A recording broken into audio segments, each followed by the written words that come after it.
Hampton, and I am your host, Lana Hampton. This is a show where we can have candid conversations with previously incarcerated individuals to discuss their journey to imprisonment, experience with the legal system, learn how together we can reform the prison system, and prevent repeat offenses and assist individuals with reentering society.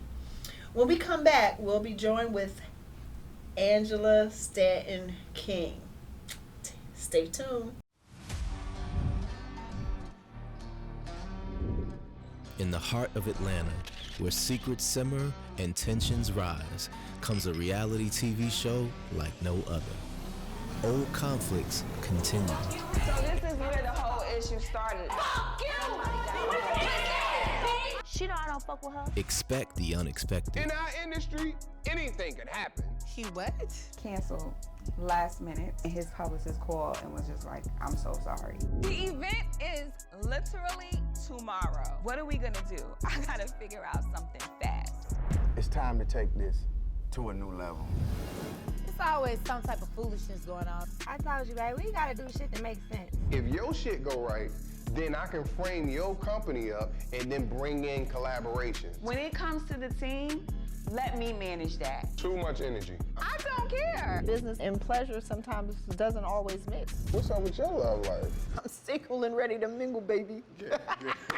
They doing a shucky ducky like you doing a shucky ducky, and y'all mix a business with pleasure. He's the one who put in all my life. That man married, cause that's your little boyfriend. He has more things going on than he is supposed to. Like a wife? Yes. But in the end, it's all about business. Don't come here to do me any favors.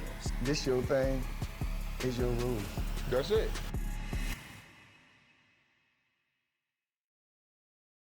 Welcome back, and today's guest, previously incarcerated author and activist, Angela Stanton King. King, because you're married? Exactly. Okay. Yeah.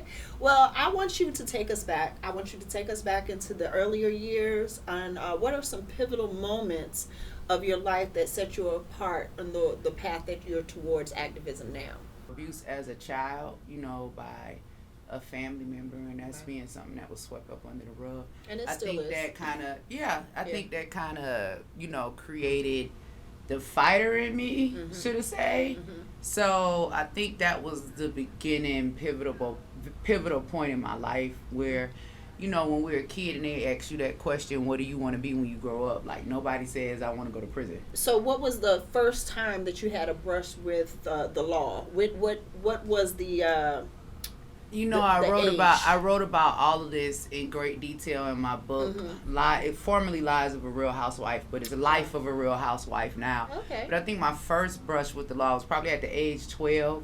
A little incident at the mall with some of my girlfriends. I wrote about it in the book, but my, ins and outs with the law started at a very early age. And was it influenced by someone, maybe your peers? Just like you said. I think in my very, very early years, I was kind of already on edge because now, having a bachelor's degree in psychology and understanding how the brain works, I was a child at that time, maybe acting out because I was experiencing something and didn't know how to express myself. Okay. Well, right. I look at it like, it sounds like people need to read your book. To kind of all 7 of them. Oh, you've written 7 books. That's awesome. I only 400. I only know about 2. Okay. And I was, like I said, blown away with reading some of the context there. And I just want to know, what were some of your darkest moments of incarceration, and how many times have you been incarcerated? Wow, and all that's in the book as well. But the darkest moment. I had several dark moments when I was incarcerated. I gave birth to my baby while I was incarcerated. Oh, wow. I went through my pregnancy while I was incarcerated. My mother passed away of a massive heart attack while I was incarcerated. My grandmother passed away of a massive heart attack while I was incarcerated. Oh, wow. I lost everything that I owned.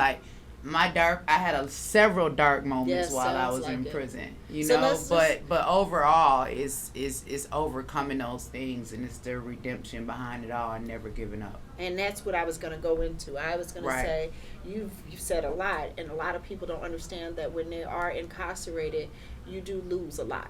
Right. Because you're in that bubble. So if a young girl was watching you right now, what advice would you give her? Because we as women experience a lot of dark moments. Mm-hmm. What advice would you give a young girl that's sitting watching you right now? You know, it took for me to go and study psychology to understand, again, how the brain works and how we, you know, relate to trauma. So there'll be dark moments, right, mm-hmm. that we never forget, that haunt us. But yes. when you take 365 days out of the year, right, just about every day is normal. Just about every day is a good day. Every day is not considered a bad day. Those traumatic days may only come once a year or twice a year if you got real bad luck. But we tend to focus on the days that are more traumatic mm-hmm. than the days that have been good, right. because the trauma doesn't always happen. Right. The right. good days always happen. Right. So learn to retrain your brain, right? Mm-hmm. And after the storm, the sun will shine. You know, keep going, never give up. So I know it's been a while since you've been incarcerated. Mm-hmm. And how many times have you been in jail? It's in the book. You don't want to tell me. It's been a lot. But thanks to President Trump, he pardoned me, cleared my record. Okay. So none of that matters now. Speaking of Trump, you know, I asked my other guests, right now, do you think he's going to do something great in prison reform? Do you think he's going to go into the prison? Because I know when I was in, I've only been home 4 years, but this is my second incarceration. My first one was back years ago. Mm-hmm. But do you think that he's going to do anything to educate and give reintegration education in the prison system? You know, that's a good question that you have, and I'm not sure if he has a focus on that in particularly, but there are several groups and organizations that he works with mm-hmm. that do provide those services. Like my organization, American King Foundation, when President Trump passed the First Step Act, mm-hmm. we already had a partnership with the Alaska Department of Labor to hire 4,000 of those returned citizens. They mm-hmm. could work in the seafood industry. They could go over there, work for 3 months, make a year's salary, come back home. They can start them a business. Because what I've learned with returning citizens like myself right. and you is right. that we're better when it comes to entrepreneurship. We Absolutely. Already got issues. Absolutely. We don't like listening to nobody. We hard-headed. You know how that goes. So yes. It works better for us mm-hmm. when we learn how to, and that's another thing I experienced when I was in prison and you spent time there. Mm-hmm. We discover our talents. And so there's always a way to take your God-given talent and turn it into a profitable business. Absolutely. Yeah, so and that's what we teach. Let's talk about that book.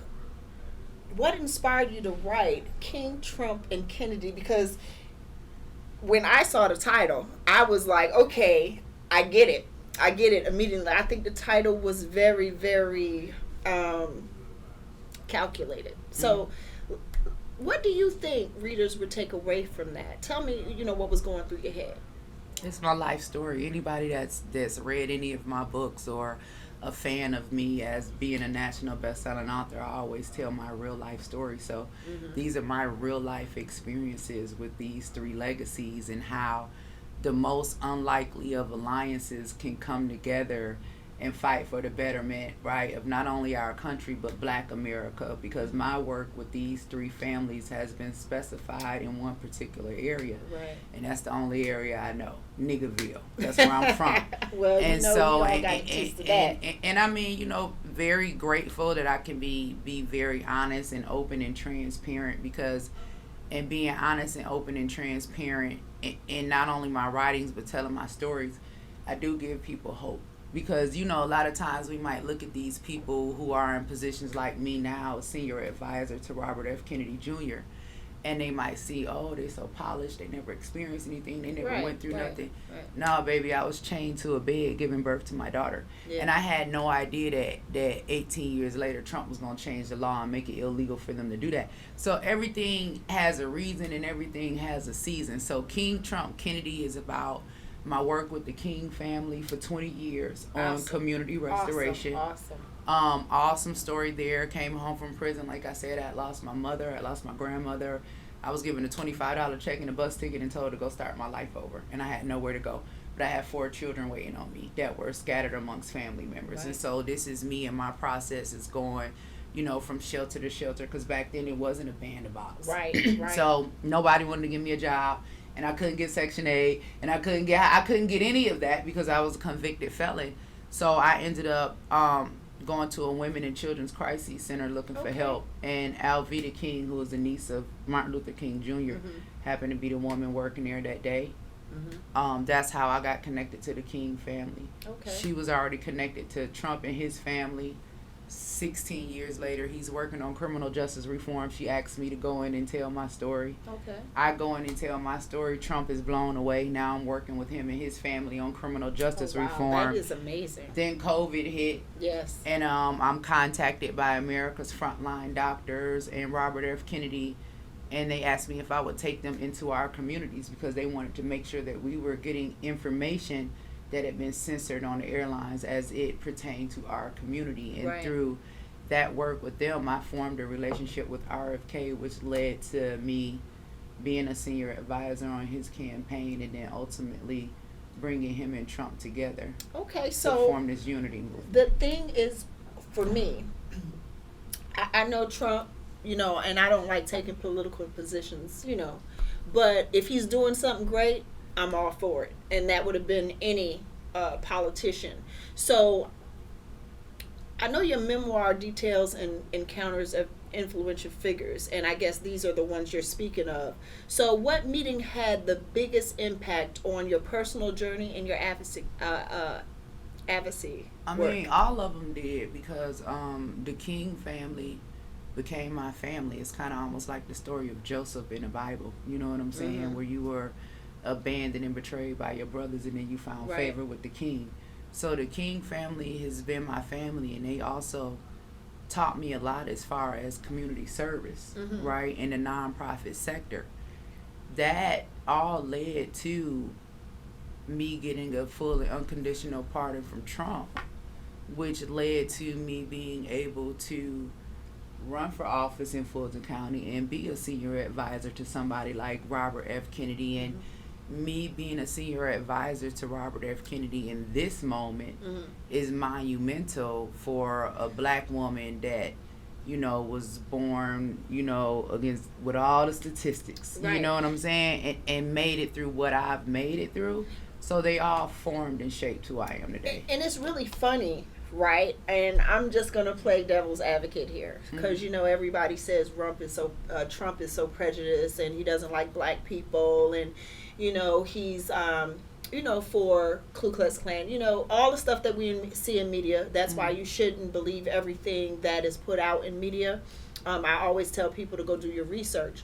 So listening to you, it seems that Trump is doing things from the perspective in the black community, and we should respect him as such. However, I do know your book touches on time in the White House working with President Trump. So again, what are your biggest challenges and victories advocating for, you know, criminal justice reform on that level? I mean, I'm operating from a business mindset. I'm not in my emotions.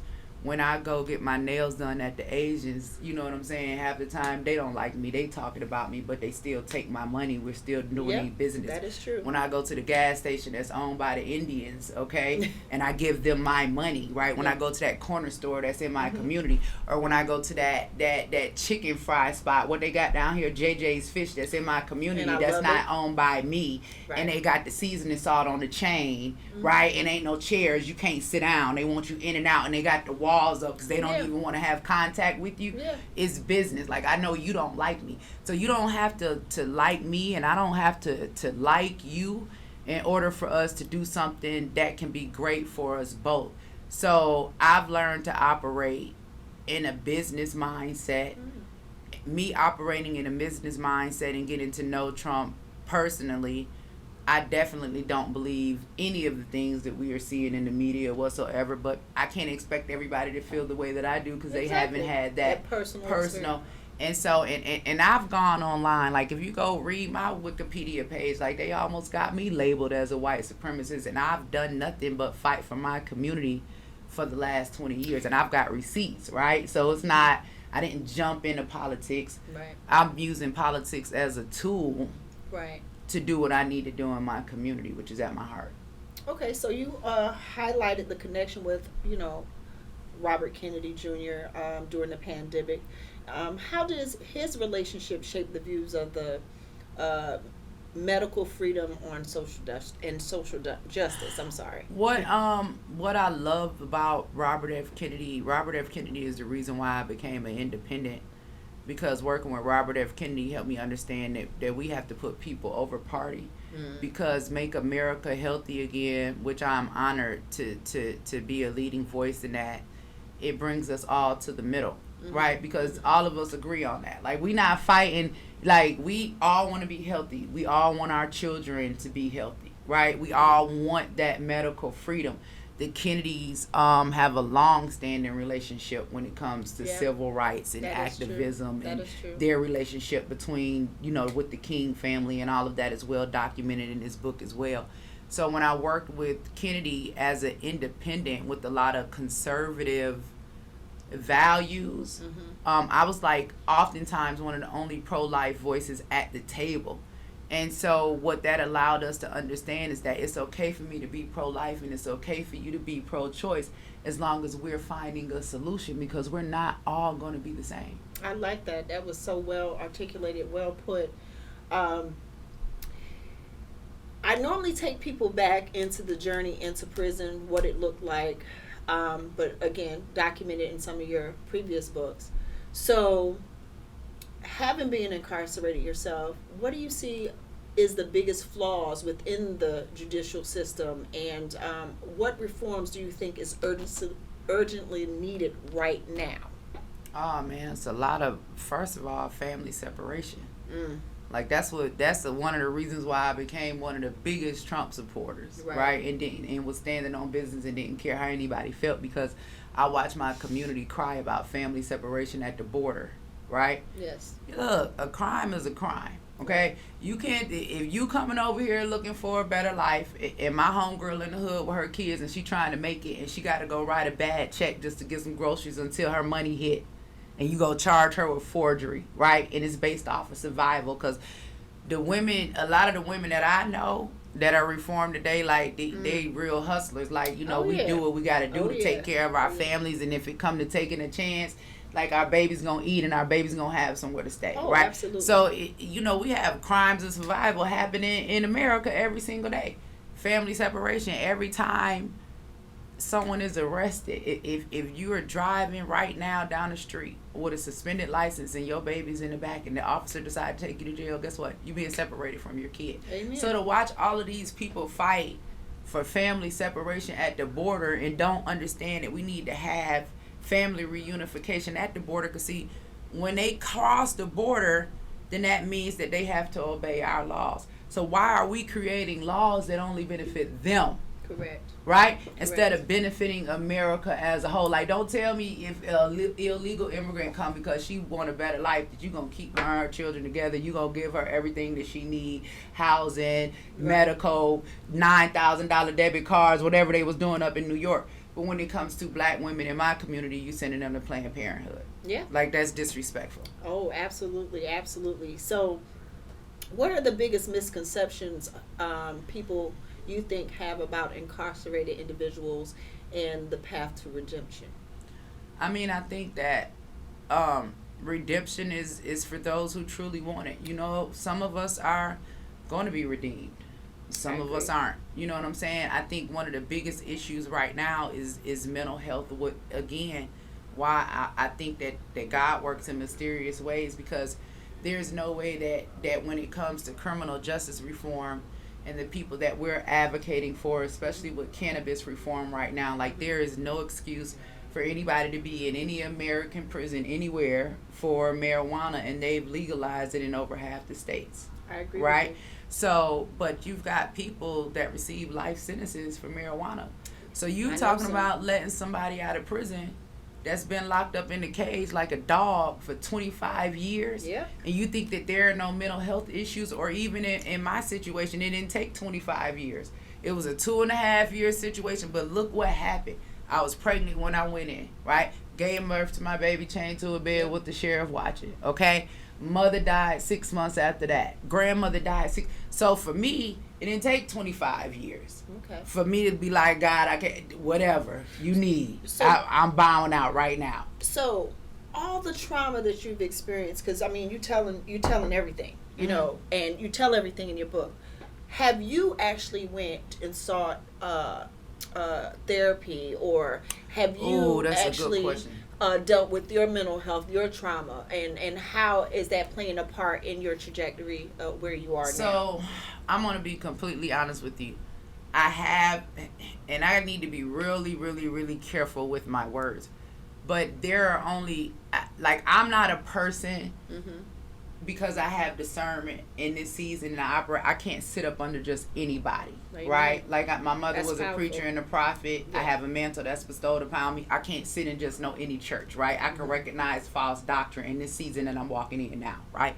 So there are a lot of people I can't sit up under. So it's been very hard for me, right, to go seek out therapy or help from other people, because I know that God is within me. Like, I pray. Right? Okay. I work on myself. Like, I did my own self-healing. Now, I'm not saying that I won't find somebody, and I'm not saying that, you know, going somewhere and getting people to help you with your trauma is not a good thing.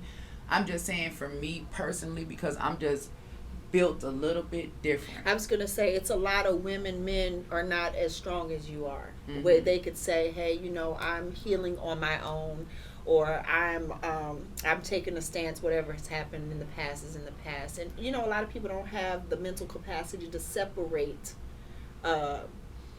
what they've been through to what they're living in. Right. So I guess when talking and looking at you, you know, one would think that you were polished. One would think that you handle your afflictions well. So I guess, with the unique experiences spanning from personal transformation, activism, politics, like, what's your next fight for criminal justice reform? Wow. The fight for criminal justice never stops. Right. Right now, because of this unique alignment that I have between Trump and Kennedy, my focus is mental health when it comes to criminal justice reform and cannabis reform. Those are the things that I'm focusing on over the next 4 years. And then also this Naziah Harris case out of Detroit. I don't know if you guys have heard about this story about this little 13-year-old baby. I want to use my story, use these positions, use this favor that I have to restore the value of life, and particularly Black life. I think that a lot of the trauma and things that we're experiencing and we're seeing in our community, whether we're talking about gang violence, we're talking about, you know, the music, you know what I'm saying, whatever we see that are detriments to our community, I think it's because we've lost the value of life. And I say that from a pro-life standpoint. Right. Because I'm from a day and age where, you know, if you got pregnant, we had that family support, and Big Mama was like, nah, you bring me the baby, we're going to keep the baby until you get on your feet, you come back. And now in the atmosphere we're living in, even when it comes to politics, everything is so, like, pro-abortion, right? Well, you know, it's one of those, like, slippery slopes with the, you know, pro-life, you know. And my thing is, you know, I was a young girl, and, you know, I've had an abortion. I have too. And I just couldn't imagine what life would have been like if I had to think for me and a little person at that time. And that's what I experienced when I was in prison, right? Because everybody wanted me to have an abortion because I'm in prison. I don't have no support, okay? I'm pregnant. The state don't want to pay for it. They kept demanding that I have an abortion, right? That same baby ended up winning the Harvard International Debate Championship at 17, right? Got a full ride scholarship to every Ivy League school in the nation. She is now in her 3rd year at MIT. And what I'm saying is we grew up in an age where It's I'm not blaming anybody. It's not our fault, right? Because now I'm coming from a spiritual aspect. We were like, it's just like people thought slavery was cool because it was legal, right? So we grew up in a time where abortion was just legal. But being a mother now, being older now, God has blessed me with 5 children. Like I said, I've been there before. It's like when you know better, you do better. I understand there are certain situations, right? And I get that. But when we're pushing it and when we're advocating for it and when we're fighting for it, right? How do I tell Trump and a bunch of Republicans that Black Lives Matter when my community is the first in line at the abortion clinic because Black life starts in the womb, right? So it's we all here because our mamas got here. It's the recklessness of it. Correct. Because I was going to say, because now we're challenging and we're going back and forth from the perspective of my perspective and yours. And you know, all of us are opinionated. All of us have lived through something, done something, or whatever. But I still feel, and like I said, we can agree to disagree. Of course. You know, choices are choices, and it should be left up to the individual. I think the choice should be made before you open your legs and Amen. none in you. I just said choices prevention are is a real thing, right? It is choices just or choices. Because we're not educated on what happens after we have the abortion, right? Because we're not educated on the fact that the majority of abortion clinics are in our communities. We're not educated on Margaret Sanger, why Planned Parenthood started. Hold on, let me finish. Okay, I'm going to let you finish. Because organ harvesting is a real thing, okay. right? Nobody is leaving the abortion clinic with the baby's remains, I right? understand. And it's a lot going on now with stem cell research. Like, I understand. if you're going to tell Black women that they need to have a choice to abort because of poverty or their current situation, right? Because I'm for reparations. That's one of the reasons I couldn't get along with Republicans. But if you're going to tell them that, right, and then you're going to send them to the abortion clinic, and you're going to make all of this money, right, on the back end off of that fetus, at least give that to the mother, right? So she don't have to keep coming back and keep finding herself in this situation because no child should be aborted because of poverty. Right? When we talking about rape and incest, that 1%, that's one thing. Okay. But I'm just gonna. Me and all my partners came from poverty, and I'm we all gonna just successful. inch on in there. And again, this is the mature, and this is the refined Angela speaking. This is not the Angela that is 16, 17, 21, and even though the education is there, the preventive education is there, but some of these young women are out and they're surviving and they're sleeping with this guy and they're doing this and they do get pregnant because the mature Angela and the 14, 15-year-old, they don't think the same. That's right. So again, I'm not either way, you know, everything in life is a choice. God said it. He gave us choice. And for our government to kind of dictate what that choice is a little... Well, it was our government that gave us the choice and made it legal, right? So in 1974, it was 7 white men that made abortion legal off of a white woman that went and lied and said she was raped by 4 black men. Understand. And she never even had an abortion. So the government was in it then. And what happened is in 1974, we stopped seeing the KKK because the best way to get rid of a nigga is to kill him before he's born, based off of Margaret Sanger, the founder of Planned Parenthood. So what I'm saying for me, being in the space that I'm in, where I work with a lot of white Republicans, who our community tends to believe are racist, we don't have respect there because on that side, they are fighting, they want to preserve their race. And on this side, we running whole presidential campaigns on killing our own race, aborting our own children, and nothing's gonna work until we restore the value of life, and that's from God. That ain't from me. And again, nothing. I am with you. I'm God fearing, and we can talk about different subjects like this, and spend hours on it. Right. But it is a reflection that the judicial system is broken. Our government is broken. We're uneducated still. And until we start with young women, young men, and start educating, financial literacy is a must. That part. Everything under the sun is a must. It's like we're behind times, and they're only letting us know what they want us to know. So I'm going to digress from that subject. Okay. And what I would like we need to have, it was a good conversation. Oh, absolutely. Because we need to have that conversation in our space as black women. I'm being honest with you because It is a decline. One of the biggest things I'm advocating for with Make America Healthy Again right now is the maternal health crisis. Okay, Black women 3 times likely to die compared to white women. Yeah. Okay, I don't understand what that's about, but we're gonna get to the bottom of it. Okay, but when it comes to just Black life, if the mother is dying, giving birth, and if the baby is being aborted, okay. And if the little Black boy is being turned into a girl before he become a man, okay? That's a whole nother topic, and if I got one, I'm a mama, I'm going to speak on it. Yeah. And I don't care how nobody feel, because people, people feel how they feel, but I'm a mama and I have one, so I have a right to speak on it, right? A lot of people just speak from, what if, No, we're not really on the what ifs. Right? I got them too. But when we, as ancestors, as elders, preserving Black life, right? I'm gonna say the shit that's gonna make everybody mad, but it's gonna be the truth. Oh no. Right?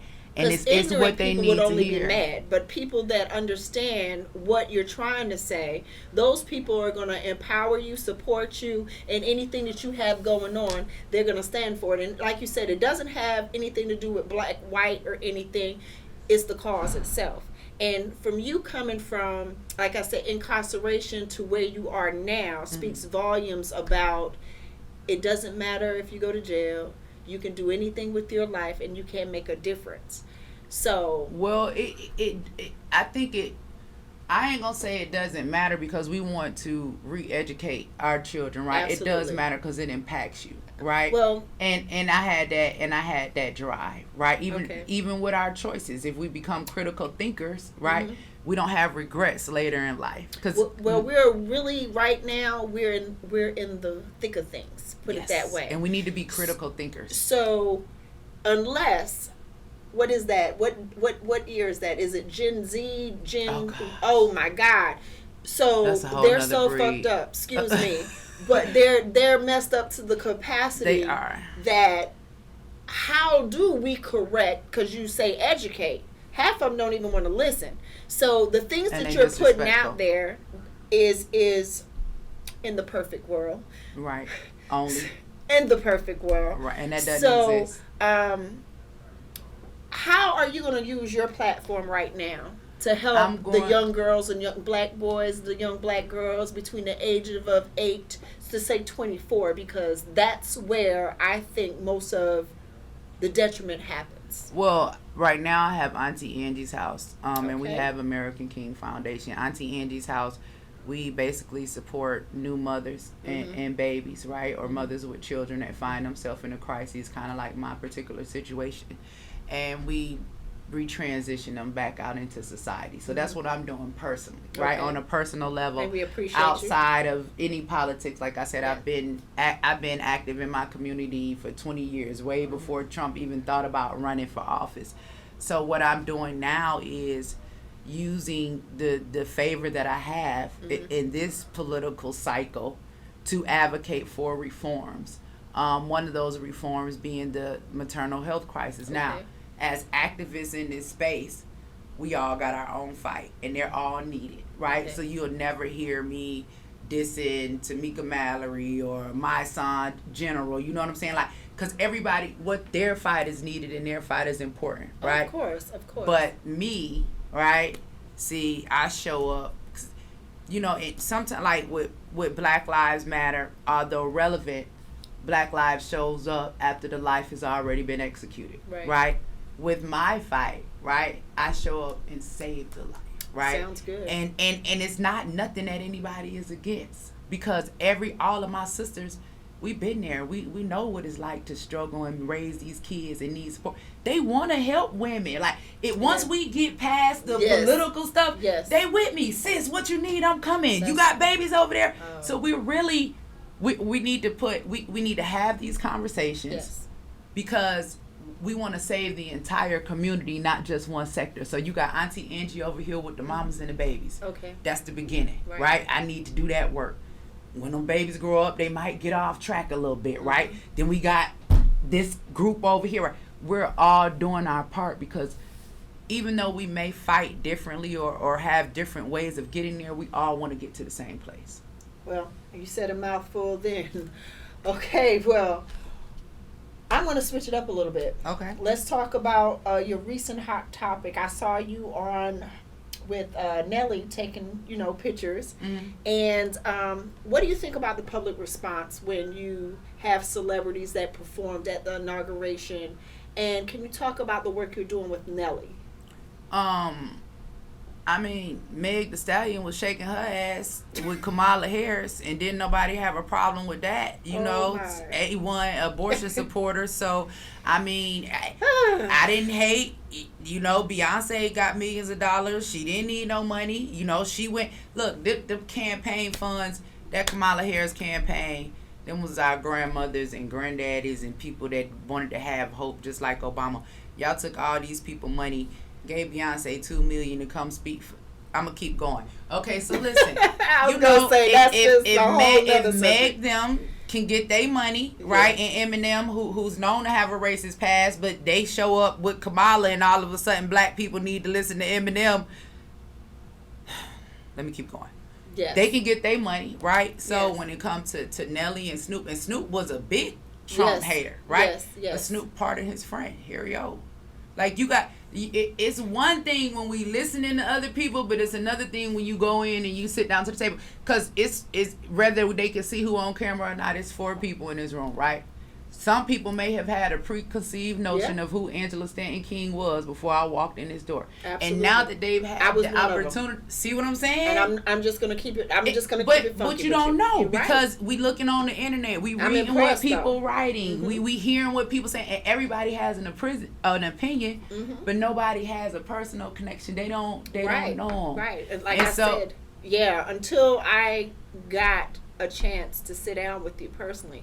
I know of the scandal 20 years ago with you, Apollo, Phaedra, Everett, and Everett was one of my guests. And all I'm saying is, to the transformation from where you were to you are now, I'm impressed, and I'm a fan, and I'm definitely going to follow you.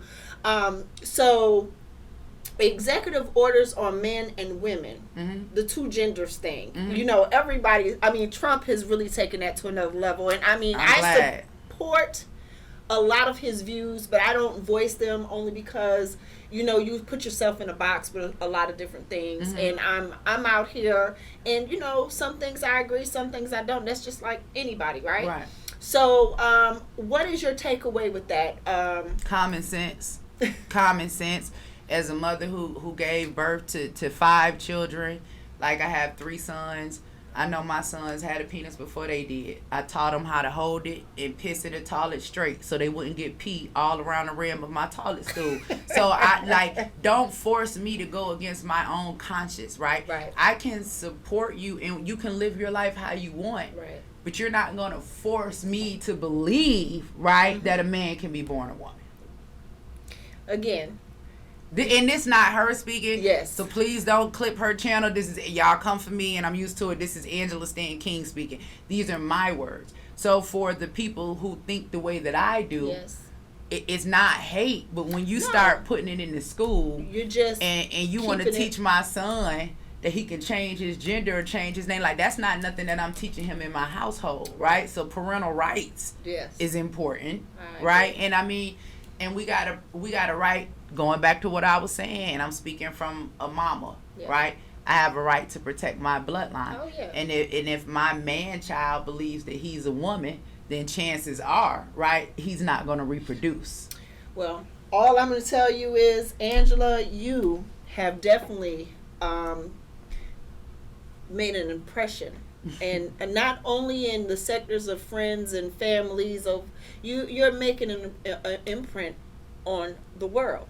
Because even though a lot of people may not agree with Trump, a lot of people didn't agree with, the Biden administration and the Obama administration, that is politics. But just the mere fact that you are tackling the things in our community, that's what's making me a fan. I wish that more of us, when we came home from prison, we changed our mindset and got into the things that matter most. Because nobody knows what it feels like to be incarcerated. No one what it feels like to reacclimate, put your family back together, unless they've been through it. So I guess 2026, 2 years in public housing. What does that mean to you? Okay. I think that for certain situations, because that's a case by case basis, and over at Auntie Angie's house, we got a two-year transition. Now I'm gonna just share a story with you, and some of y'all gonna be able to relate, and some of y'all not, right? But like I'm from my grandma's house. I had a lot of cousins. We all jumped off the porch, right? Gotcha. So a lot of us when we were young, we got pregnant, okay? And getting on Section 8 and getting you an apartment was the thing to do. You live on Section 8, you pay $25 a week, you find your boyfriend, a neighborhood drug dealer, y'all trapping, y'all living y'all ghetto fabulous, okay?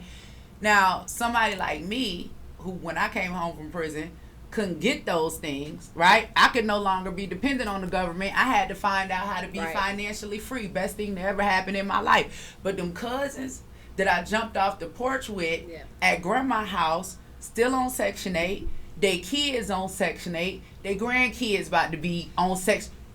Listen, we're talking about people that abuse the system, because here's the thing. There are people that need that assistance. I was one of them. I was one of them. But I didn't need it long. I think that is the direction it should go. And I don't, again, I'm with you when you're right. I might be with you when you're wrong too, but I'm with you when you're right. I personally went through that. I came home from prison. I got on food stamps. And I'm going to tell you, I have a charge. I got charged with food stamp fraud. Because what I did, I was making $22,000 a year when I first came home. I had 2 kids and I was pregnant that I needed to support. So don't you know, because I did not report that I got a raise in my job, they charge you with fraud. They charge me with fraud. And that's why that system needs to be dismantled, especially for our community, because it keeps you trapped. Right, but Bumquisha over there ain't never worked. Bumquisha getting $1,200 a month in food stamps, and I was only getting $400. Yeah. And she over there eating real good lobster tails and crab legs. Her and her boyfriend, and she's feeding her kids oodles and noodles. And I'm madder than a motherfucker, because I'm like, how is it that I'm working trying to help my family, and here this girl, she's capable of working, she's sitting on her behind every day, and they having a good old time. And what happens is, like a couple of days ago when those executive orders were coming out and people was getting scared because they thought that they Social Security and they government benefits was going to get, it's a trap. Yep. Because what happens when you can't depend on the government no more? Right. And a lot of us have greatness in us, right? Yes, yes. But we don't live up to our expectations because we have government dependency. It's like having a daddy that always pay your bills. Don't worry about it, baby. Daddy got you. So we got a whole community that's dependent on of black women dependent on the government. Never even tried to do nothing else in life because they were comfortable. Because they're putting it takes the patriarchal man out of the house. Yep, and then 9 times the children got to get out at 18. Okay, you know what I'm going. You know where I'm going with that. And how does it build you up for success? How is someone on Section 8? And I'm just talking about, I just know personally, and I'm 40, I'm 47 now. I want to say since we was 15. So what's that? That's 32 years. It's a long time. And you haven't purchased a home. Yeah, you have not. They don't want to purchase a home. They want to. Hey, again, Angela, we can go into it, but I'm really happy that they have you signed up for the job. I am really waiting to see the great things that you do. And I'm going to apologize because I did have you pegged from 20 years ago, and I'm going to be a woman about it and say, you know what? I prejudged you, and I'm happy that I got the chance to see the new Angela. And again, one of your biggest fans now. Well, so I want to say thank you for acknowledging that, and that's why I operate in discernment, because I already knew that, and that's why I kept reiterating when I said when I came in the door, we just have to.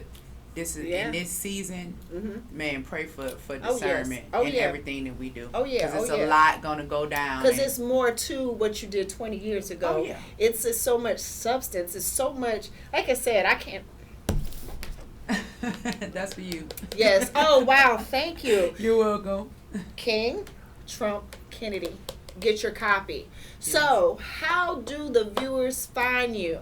Wow, man, I am a firecracker. They always clipping my social media. I've been good lately, though. I've had my last page. I've had it for a couple years, so you guys can find me on IG, the Angie Stanton. Okay. I'm on X, the Auntie Angie.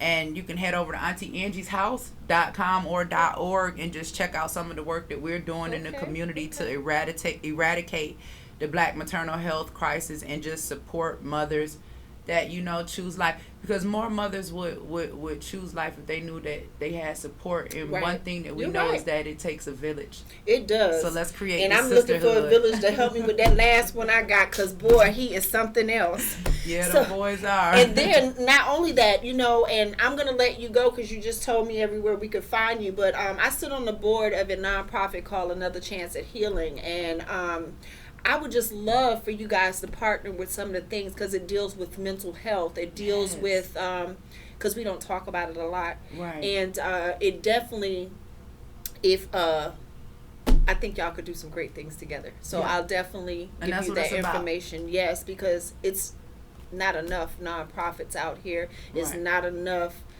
resources out here. It's just not enough. And we don't have to reinvent the wheel, right? Like at Auntie Angie's house, I don't have to create a department for mental health. I can partner with someone in my community, right? Yes. And that way when that funding comes in, because there is a lot of funding in HHS, which RFK is going to be over, right? Okay. When that funding come in, we can make sure that we are taking care of our community, because so many times we see these people get money and they keep getting the money and keep getting the money. Somehow they got $10 million or something for homeless people in Atlanta. I'm still stepping over homeless people. All I can That's when they start clipping me right there. So hey, all I can telling you, thank you so much. And if you have not gotten your copy, please, King, Trump, Kennedy.